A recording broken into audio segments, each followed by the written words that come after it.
Hi hello friends, good evening all of you. MRL study studio ಚಾನಲ್ಗೆ ತಮಗೆಲ್ಲರಿಗೂ ಸ್ವಾಗತಿಸುತ್ತೆ. ಇವತ್ತಿನ ತರಗತಿಯಲ್ಲಿ ದೈಹಿಕ ಶಿಕ್ಷಣ ಶಿಕ್ಷಕರ ಒಂದು ನೇಮಕಾತಿಗೆ ಸಂಬಂಧಪಟ್ಟಂತಹ ದೈಹಿಕ ಶಿಕ್ಷಣ ಒಂದು ಪಠ್ಯಪುಸ್ತಕದ ಅಥವಾ ಪಠ್ಯಕ್ರಮದ ಅನುಗುಣವಾಗಿ ಈ ಒಂದು ತರಗತಿಗಳನ್ನು ನಾನು ಮಾಡ್ತಾಯಿದ್ದೀನಿ. ಆ ಒಂದು ಟಾಪಿಕಲ್ಲಿ ಬರುವಂತಹ ಆಧುನಿಕ ಒಲಿಂಪಿಕ್ ಕ್ರೀಡೆಗಳು ಈ ಒಂದು ವಿಷಯದ ಮೇಲೆ ಇವತ್ತಿನ ತರಗತಿಯನ್ನು ನೋಡೋಣ. ಹಿಂದಿನ ತರಗತಿಯಲ್ಲಿ ನಾನು ಪ್ರಾಚೀನ ಒಲಿಂಪಿಕ್ ಕ್ರೀಡೆಗಳ ಬಗ್ಗೆ ಸಂಕ್ಷಿಪ್ತವಾಗಿ ತಿಳ್ಕೊಂಡಿವಿ. ಅದಕ್ಕೆ ಸಂಬಂಧಪಟ್ಟಂತಹ MCQ ಕೂಡ ನಾವು ಬಿಡಿಸಿದ್ದೀವಿ. ಇವತ್ತು ಆಧುನಿಕ ಒಲಿಂಪಿಕ್ ಕ್ರೀಡೆಗಳು ಈ ಒಂದು ವಿಷಯದ ಕುರಿತು ಇವತ್ತಿನ ತರಗತಿಯನ್ನು ಮಾಡ್ತಾಯಿದ್ದೀನಿ. ನಿಸರ್ಗದ ನಿಯಮದ ಪ್ರಕಾರ ಪ್ರತಿಯೊಂದು ಘಟನೆಗೂ ಏನಿರುತ್ತೆ, ಆರಂಭನೂ ಇರುತ್ತೆ, ಹಾಗೆ ಅಂತ್ಯನೂ ಇರುತ್ತೆ. ಪ್ರಾಚೀನ ಒಲಿಂಪಿಕ್ ಕ್ರೀಡೆಗಳು 394 ADಯಲ್ಲಿ ಏನಾದವು, ಅಂತ್ಯ ಆದವು. ಥಿಯೋಡೇಸಿಯಸ್ನಿಂದ ಏನಾಗ್ತವೆ, ಅವನತಿ ಹೊಂದುತ್ತವೆ. ಕ್ರಿಸ್ತಶಕದಲ್ಲಿ 394ರಲ್ಲಿ ಏನಾಗ್ತವೆ, ಅವನತಿ ಹೊಂದಿದ ನಂತರ ಏನು ಮಾಡ್ತವೆ, 15 ವರ್ಷಗಳವರೆಗೆ ಯಾವುದೇ ರೀತಿಯ ಯಾವುದೇ ರೀತಿಯ ಒಲಿಂಪಿಕ್ ಕ್ರೀಡೆಗಳು ನಡೀಲಿಲ್ಲ. 1500 ವರ್ಷಗಳವರೆಗೆ ನಡೆಸಲು ಪ್ರಯತ್ನಿಸಿದ ಕಾರಣ ಒಲಿಂಪಿಕ್ ನಗರ ಏನಾಯ್ತು, ಅವಾಗೆ ಭೂಗತವಾಯಿತು. 1500 ವರ್ಷಗಳ ಗ್ಯಾಪ್ ಆದ ನಂತರ ಏನಾಯಿತು, ಒಲಿಂಪಿಕ್ ಒಂದು ನಗರನೇ ಏನಾಯಿತು, ಅದು ಕಣ್ಮರೆ ಆಯಿತು. 1880ರಲ್ಲಿ ಬರ್ಮಾ ದೇಶದ ಕೆಲವು ಪ್ರಾಚೀನ ಸಂಶೋಧಕರು ಏನು ಮಾಡ್ತಾರೆ ಅಂತಂದರೆ ಒಲಿಂಪಿಯಾದಲ್ಲಿ ಅವಶೇಷಗಳನ್ನು ಕಂಡುಹಿಡಿತಾರೆ. 1500 ವರ್ಷಗಳವರೆಗೆ ಏನಾಯಿತು, ಆ ಒಂದು ನಗರ ಅಂದರೆ ಒಲಿಂಪಿಕ್ ನಗರ ಭೂಗತವಾದಂತಹ ಕಾರಣ ಏನು ಮಾಡಿದ್ವು, ಒಲಿಂಪಿಕ್ ಕ್ರೀಡೆಗಳು ನಡೀಲಿಲ್ಲ.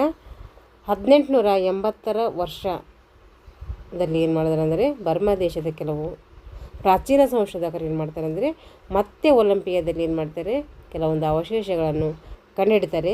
ಇದಕ್ಕಿಂತ ಪೂರ್ವದಲ್ಲಿ ಇವನ್ ಜಿಯಾಲಸ್ ಜಪಾನ್ ಗ್ರೀಕ್ ರಾಷ್ಟ್ರದವರು 1859 ಹಾಗೂ 1970 ಈ ಒಂದು ವರ್ಷಗಳಲ್ಲಿ ಈ ಕಾರಣಗಳಿಂದ ಏನಾಗಲಿಲ್ಲ, ಈ ಒಂದು ಆಧುನಿಕ ಒಲಿಂಪಿಕ್ ಕ್ರೀಡೆ ಯಶಸ್ವಿ ಆಗಲಿಲ್ಲ.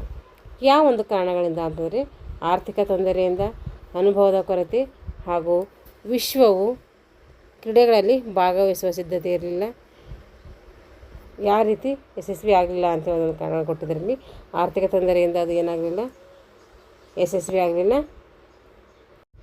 ಹಾಗೆ ಅನುಭವದ ಕೊರತೆ ಇತ್ತಲ್ಲಿ, ಆ ರೀತಿ ಅದಕ್ಕೋಸ್ಕರ ಕೂಡ ಅದು ಯಶಸ್ವಿ ಆಗಲಿಲ್ಲ. ಹಾಗೆ ವಿಶ್ವವು ಕ್ರೀಡೆಗಳಲ್ಲಿ ಭಾಗವಹಿಸುವ ಸಿದ್ಧತೆ ಏನು ಮಾಡಲಿಲ್ಲ, ಅವರು ಮಾಡಿಕೊಂಡಿರಲಿಲ್ಲ. ಅದಕ್ಕೂ ಕೂಡ ಏನಾಯ್ತದು, ಯಶಸ್ವಿ ಆಗಲಿಲ್ಲ. ಜನರ ಋಣಾತ್ಮಕ ಪ್ರತಿಕ್ರಿಯೆ ಮತ್ತು ಅಸಹಕಾರ ಮುಂತಾದ ಕಾರಣಗಳಿಂದ ಏನಾಗ್ತು, ಆ ಒಂದು ಪ್ರಾಚೀನ ಒಲಿಂಪಿಕ್ ಕ್ರೀಡೆಗಳು ಭೂಗತ ಆದವು. ಫ್ರೆಂಚ್ ಸರ್ಕಾರಕ್ಕೆ ಒಲಿಂಪಿಕ್ ಕ್ರೀಡೆಗಳ ಪುನಶ್ಚೇತನ ಬಗ್ಗೆ ಏನು ಮಾಡಲಾಯಿತು, ಒಪ್ಪಿಸಲಾಯಿತು. ಫ್ರೆಂಚ್ ಸರ್ಕಾರ ಏನು ಮಾಡುತ್ತವಾಗೆ ಫ್ರಾನ್ಸಿನ ಖ್ಯಾತ ಶಿಕ್ಷಣ ತಜ್ಞರಾದಂತಹ ಬ್ಯಾರನ್ ಡಿ ಕ್ಯೂಬರ್ಟಿನ್ ಅವರಿಗೆ ಏನು ಮಾಡ್ತೈತಿ, ಈ ಒಂದು ಕೆಲಸವನ್ನು ಒಪ್ಪಿಸ್ತದೆ. ಆದರೆ ಇವರು ಏನಾಗಿದ್ದರು, ಕ್ರೀಡಾಪಟು ಆಗಿರದಿದ್ದರೂ, ಅವರೇನೊಬ್ಬರು ಕ್ರೀಡಾಪಟು ಆಗಿಲ್ಲ ಅಂದರೂ ಕೂಡ ಸ್ಪರ್ಧೆಯಲ್ಲಿರುವಂಥ ಹುಮ್ಮಸ್ಸು ಬದುಕಿನ ಉತ್ಕರ್ಷಣಕ್ಕೆ ಏನಾಗ್ತೈತಿ, ಕಾರಣ ಆಗ್ತೈತಿ. ಹಾಗೂ ವಿಶ್ವದ ಎಲ್ಲ ಯುವಕ ಯುವತಿಯರನ್ನು ಒಂದೆಡೆ ಸಮಾವೇಶಗೊಳಿಸಿ ಕ್ರೀಡೆಗಳೇನು ಮಾಡ್ತಾರೆ, ಸಂಘಟನೆ ಮಾಡಿ ಅಂತಾರಾಷ್ಟ್ರೀಯ ಒಗ್ಗಟ್ಟು ಮತ್ತು ಸಹೋದರ ವಾತ್ಸಲ್ಯವನ್ನು ಕೂಡ ಬೆಳೆಸ್ತಾರೆ ಅವರು. ಈ ಒಂದು ಉದ್ದೇಶದ ಸಾಧನೆಯ ಮೊದಲ ಹೆಜ್ಜೆಯಾಗಿ ಫ್ರಾನ್ಸಿನ ಕ್ರೀಡೋತ್ಸವ ರೂಪಿಸಬೇಕೆಂದು ಅವರೇನಾಗ್ತೈತೆ, ಅವರ ಅಪೇಕ್ಷೆ ಆಗಿರ್ತೈತೆ. ಅವರ ಸತತ ಪ್ರಯತ್ನದಿಂದ 1894ರಲ್ಲಿ ಜಾಗತಿಕ ಕ್ರೀಡಾ ಮಹೋತ್ಸವ ಏನಾಗ್ತೈತೆ, ಪ್ರಾರಂಭ ಆಯ್ತೈತೆ. ವಿಶ್ವದ ಎಲ್ಲ ರಾಷ್ಟ್ರಗಳಿಗೆ ಭೇಟಿ ಕೊಟ್ಟು ಸಾರ್ವಜನಿಕರು ಮತ್ತು ಕ್ರೀಡಾ ಪ್ರತಿನಿಧಿಗಳೊಂದಿಗೆ ಚರ್ಚೆ ನಡೆಸಿ 1894ರಲ್ಲಿ ಫ್ರೆಂಚ್ ಕ್ರೀಡಾ ಒಕ್ಕೂಟದ ಪರವಾಗಿ ಏನು ಮಾಡ್ತಾರೆ, ಅಂತಾರಾಷ್ಟ್ರೀಯ ಕ್ರೀಡಾ ಕಾಂಗ್ರೆಸ್ ಸಭೆಯಲ್ಲಿ ಇವರು ಏನು ಮಾಡ್ತಾರೆ, ತಮ್ಮ ವಿಚಾರವನ್ನು ಮಂಡಿಸ್ತಾರೆ. ಅದಕ್ಕೆ ಮನ್ನಣೆ ದೊರಕಿ ಪ್ರಾಚೀನ ಒಲಿಂಪಿಕ್ ಕ್ರೀಡೆಗಳ ಜನ್ಮಸ್ಥಳ ಮತ್ತು ಒಲಿಂಪಿಕ್ ಕ್ರೀಡೆಗಳ ಪುನರ್ಜೀವನಕ್ಕೆ ನಾಂದಿಯಾದಂತಹ ಅಥೆನ್ಸ್ ನಗರದಲ್ಲಿ ಏನಾಯಿತು, ಏಪ್ರಿಲ್ 5ರಿಂದ 15ರವರೆಗೆ ಏನು ಮಾಡ್ತಿದೆ, ಗ್ರೀಕ್ ದೇಶದ ಸಹಕಾರದೊಂದಿಗೆ ಮೊದಲನೇ ಆಧುನಿಕ ಒಲಿಂಪಿಕ್ ಕ್ರೀಡೆಗಳು ನಡೆಸಲು ಏನು ಮಾಡಲಾಯಿತು, ತೀರ್ಮಾನ ಕೈಗೊಳ್ಳಲಾಯಿತು. ಪ್ಯಾರಿಸ್ನಲ್ಲಿ ನಡೆದಂತಹ ಅಂತಾರಾಷ್ಟ್ರೀಯ ಸಭೆಯಲ್ಲಿ ಗ್ರೀಸ್ನಲ್ಲಿ ಹಿಂದೆ ನಡೆಯುತ್ತಿದ್ದಂತೆಯೇ 4 ವರ್ಷಗಳಿಗೊಮ್ಮೆ ಏನು ಮಾಡ್ತಾರೆ, ಈ ಒಂದು ಒಲಿಂಪಿಕ್ ಕ್ರೀಡೆಗಳು ನಡೆಯಲು ಏನು ಮಾಡ್ತಾರೆ, ನಿರ್ಧಾರ ಮಾಡ್ತಾರೆ. ಒಲಿಂಪಿಕ್ ಸಂಘಟನಾ ಸಮಿತಿಯನ್ನು ಕೂಡ ಏನು ಮಾಡ್ತಾರೆ, ರಚನೆ ಮಾಡ್ತಾರೆ. 1896ರಲ್ಲಿ ಗ್ರೀಕ್ ದೇಶದ ಅಥೆನ್ಸ್ ನಗರದಲ್ಲಿ ಮೊದಲನೇ ಆಧುನಿಕ ಒಲಿಂಪಿಕ್ ಕ್ರೀಡೆಗಳು ಕ್ಯೂಬರ್ಟಿನ್ ಅವರ ನಾಯಕತ್ವದಲ್ಲಿ ಏನು ಮಾಡಲಾಯಿತು, ಸಂಘಟನೆ ಮಾಡಲು ನಿರ್ಧರಿಸ್ತಾರೆ. ಕ್ಯೂಬರ್ಟಿನ್ ಅವರಿಗೆ ಕ್ರೀಡೆಗಳ ಸಂಘಟನೆಗಾಗಿ ಗ್ರೀಕ್ ಸರ್ಕಾರ ನೀಡಿದ ಆರ್ಥಿಕ ನೆರವು ಸಾಲದೇ ಹೋದಾಗ ಅಲೆಕ್ಸಾಂಡ್ರಿಯಾದ ಅರಬ್ಬಿ ವರ್ತಕನಾದಂತಹ ಜಾರ್ಜೆ ಯವರೆಫ್ ಎಂಬುವರು ಏನು ಮಾಡ್ತಾರೆ, ಕ್ರೀಡೆಗಳ ಸಂಘಟನೆ ಮತ್ತು ಕ್ರೀಡಾಂಗಣವನ್ನು ಕಟ್ಟಲಿಕ್ಕೆ ಏನು ಮಾಡ್ತಾರೆ, ಸಂಪೂರ್ಣ ಸಹಕಾರವನ್ನು ನೀಡ್ತಾರೆ. ಕ್ಯೂಬರ್ಟಿನ್ ಅವರ ಪ್ರಯತ್ನದಿಂದ 1896ರಲ್ಲಿ ಅಥೆನ್ಸ್ನಲ್ಲಿ ಏನು ಮಾಡ್ತಾರೆ, ಆಧುನಿಕ ಒಲಿಂಪಿಕ್ ಕ್ರೀಡಾಕೂಟಕ್ಕೆ ಏನು ಮಾಡ್ತಾರೆ, ಚಾಲನೆ ಕೊಡ್ತಾರೆ. ಕೇವಲ 9 ಸ್ಪರ್ಧೆಗಳಲ್ಲಿ 13 ದೇಶಗಳು ಏನು ಮಾಡ್ತವೆ, ಭಾಗವಹಿಸ್ತವೆ. ಆದ್ದರಿಂದ ಆಧುನಿಕ ಒಲಿಂಪಿಕ್ ಕ್ರೀಡೆಗಳ ಪಿತಾಮಹ ಅಂತೇಳಿ ಇವರನ್ನು ಏನು ಮಾಡ್ತೀವಿ, ಕರಿತೀವಿ. ಯಾರಿಗೆ? PLD ಕ್ಯೂಬರ್ಟಿನ್ ಅವರಿಗೆ.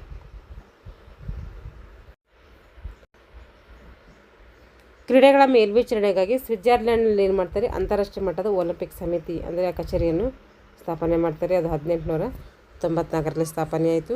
1896ರಿಂದ 1925ರವರೆಗೆ ಅದರ ಅಧ್ಯಕ್ಷರು ಕ್ಯೂಬರ್ಟಿನ್ ಅವರೇ ಆಗಿರ್ತಾರೆ. ಕ್ರೀಡೆಗಳ ಸಂಘಟನಾ ನಿಯಮಗಳು, ಧ್ವಜ, ಕಪ್ಪು, ಘೋಷಣೆ ಮುಂತಾದವನ್ನು ಏನು ಮಾಡ್ತಾರೆ, ನಿರೂಪಣೆ ಅಂದರೆ ಮುಂತಾದವುಗಳನ್ನು ರೆಡಿ ಮಾಡ್ಕೊಳ್ತಾರೆ.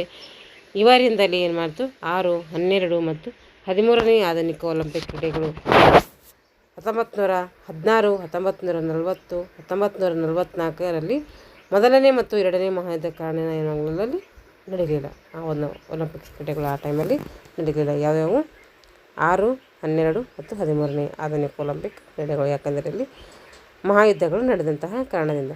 1894ರಲ್ಲಿ ಸ್ಥಾಪನೆಯಾದಂತಹ ಅಂತಾರಾಷ್ಟ್ರೀಯ ಒಲಿಂಪಿಕ್ ಸಮಿತಿಯ ಮೊದಲ ಅಧ್ಯಕ್ಷರು ಯಾರಾಗಿರ್ತಾರೆ ಅಂದರೆ ಗ್ರೀಸ್ನ ಡೆಯಟ್ರಿಯಸ್ ವಿಕಿಲಸ್ ಅವರು ಆಗಿರ್ತಾರೆ.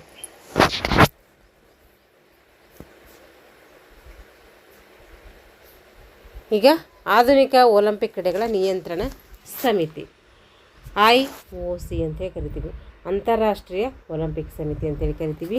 1984 ಜೂನ್ 20ರಂದು ಪ್ಯಾರಿಸ್ನ ಕಾಂಗ್ರೆಸ್ನ ಸಮಿತಿಗೆ ಆಧುನಿಕ ಒಲಿಂಪಿಕ್ ಕ್ರೀಡೆಗಳು ಏನಾಗ್ತವೆ, ಸ್ಥಾಪನೆ ಆಗ್ತವೆ. ಆಧುನಿಕ ಒಲಿಂಪಿಕ್ ಕ್ರೀಡೆಗಳ ಅಭಿವೃದ್ಧಿಗೆ ಸಂಬಂಧಿಸಿದ ಕೆಲವೊಂದು ಷರತ್ತುಗಳು ಕೂಡ ಏನು ಮಾಡ್ತಾರೆ, ಇಲ್ಲಿ ಹಾಕ್ತಾರೆ. ಕ್ರೀಡೆಗಳನ್ನು ನಿಯಂತ್ರಿಸುವ ಜವಾಬ್ದಾರಿ ಕೂಡ ಏನು ಮಾಡಲಾಗ್ತೈತಿ, IOCಗೆ ನೀಡಲಾಗ್ತೈತಿ. ಅಂತಾರಾಷ್ಟ್ರೀಯ ಒಲಿಂಪಿಕ್ ಸಮಿತಿಯ ಸದಸ್ಯತ್ವ ಮತ್ತು ಪ್ರತಿನಿಧಿಗಳು ಯಾರೆಂದರೆ ರಾಷ್ಟ್ರೀಯ ಒಲಿಂಪಿಕ್ ಸಮಿತಿಯ ಅಸ್ತಿತ್ವದಲ್ಲಿರುವಂತಹ ಪ್ರತಿಯೊಂದು ರಾಷ್ಟ್ರದಿಂದ ಒಬ್ಬ ಸದಸ್ಯರನ್ನು ಸಮಿತಿಯ ಪ್ರತಿನಿಧಿಯಾಗಿ ಆಯ್ಕೆ ಮಾಡ್ತಾರೆ. ಹಾಗೂ 40 ಅಂತಾರಾಷ್ಟ್ರೀಯ ಕ್ರೀಡಾ ಮಂಡಳಿಗಳಿಂದ ಏನು ಮಾಡ್ತಾರೆ, ಅದೇ ರೀತಿ ವಿಶ್ವದ 5 ಖಂಡಗಳಿಂದ 93 ಸದಸ್ಯರನ್ನು ಏನಾಗ್ತೈತೆ, ಇದು IOC ಹೊಂದಿರ್ತೈತೆ.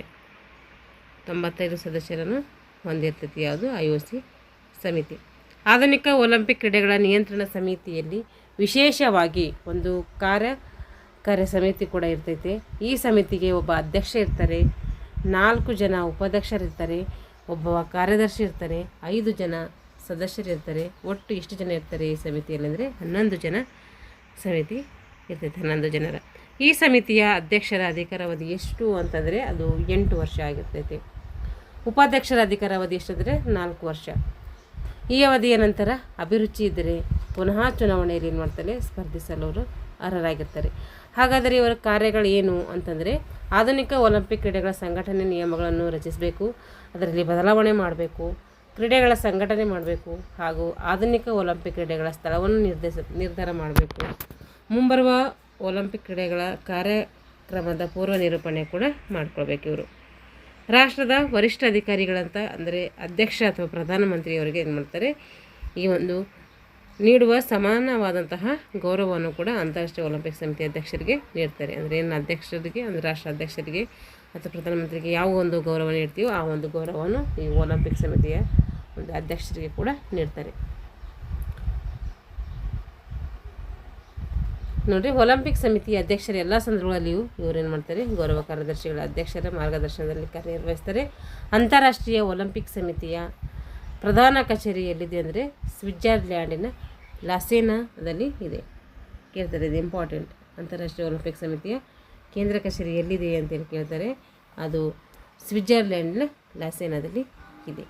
ಯಾವಾಗ ಸ್ಥಾಪನೆ ಆಯಿತು IOC ಅಂತ ಕೇಳಿದ್ರೆ 1894. ಇವೆಲ್ಲ ಕ್ವಶನ್ಸ್ ಆಗಿದ್ದಾವೆ ಹಿಂದೆ. ಈಗ ಅದನ್ನು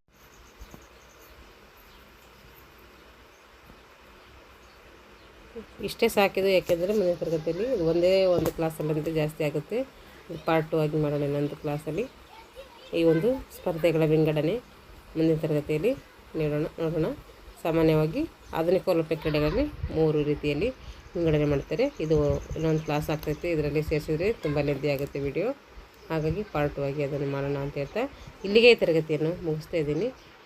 ಯಾರೆಲ್ಲ ನಮ್ಮ ಚಾನಲ್ನ ಸಬ್ಸ್ಕ್ರೈಬ್ ಮಾಡ್ಕೊಳ್ಳಲ್ವೋ ಚಾನಲ್ನ ಸಬ್ಸ್ಕ್ರೈಬ್ ಮಾಡಿಕೊಂಡು ವಿಡಿಯೋವನ್ನು ವಾಚ್ ಮಾಡಿ, ಇಷ್ಟವಾದರೆ ಲೈಕ್ ಆ್ಯಂಡ್ ಶೇರ್ ಮಾಡಿ ಅಂತ ಹೇಳ್ತಾ ಇಲ್ಲಿಗೆ ತರಗತಿಯನ್ನು ಮುಗಿಸ್ತಾ ಇದ್ದೀನಿ. ಎಲ್ಲರಿಗೂ ಧನ್ಯವಾದಗಳು.